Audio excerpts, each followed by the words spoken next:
The crisp autumn air of October 14th, 2023 carried unseen dread, a frightening prelude to unspeakable violence.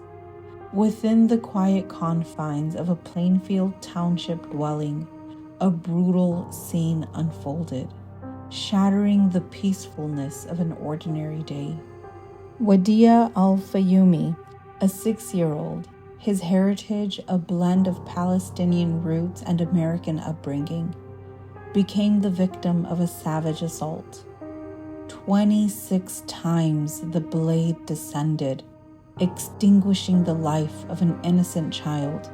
His mother, Hanan Shaheen, endured a similar onslaught, her body bearing the marks of a vicious stabbing and strangulation, leaving her clinging to life. Authorities swiftly labeled the heinous act a hate crime, fueled by the venom of Islamophobia and anti-Palestinian prejudice, a grotesque manifestation of the turmoil raging in the Middle East.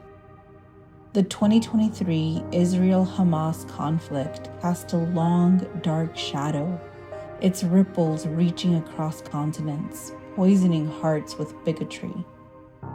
Outrage echoed through the halls of government, and organizations united in condemnation.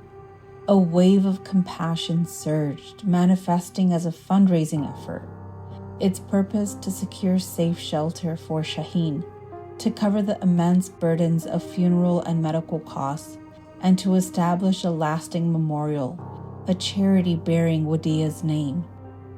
A solemn vigil, a gathering of grief and remembrance, arose in the aftermath of the tragedy.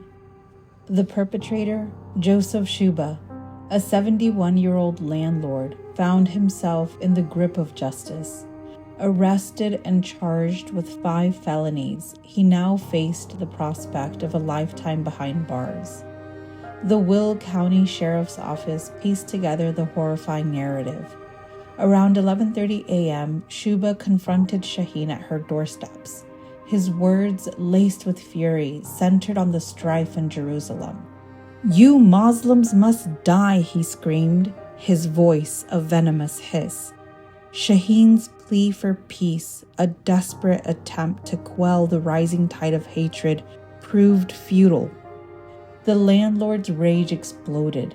A knife, a symbol of his malevolence, became his weapon. Shaheen, fighting for survival, scratched her assailant, then fled to her bathroom, dialing 911. Emerging, she discovered her son, Wadea, his small frame riddled with wounds. The boy's life ebbed away in a hospital room while his mother battled for her own. Law enforcement arrived to find Czuba seated outside, a gash marring his face. Investigators concluded that the attack originated from a place of deep-seated animosity, a reaction to the escalating Israeli-Palestinian discord. Czuba's wife revealed a portrait of a man consumed by fear and paranoia. He listened intently to conservative talk radio, his mind fixated on current events. He feared a national day of jihad, convinced that his tenants would summon hostile forces. His anxiety extended to financial preparations, withdrawing cash in anticipation of a societal breakdown. The marriage, fractured by his actions and beliefs, ended in divorce filings. As we close this story, our heartfelt condolences go out to the victims' families for all of our stories. As always, we thank you for your support, and don't forget to subscribe for more bone-chilling, wicked, and twisted true crime stories that haunt the mind.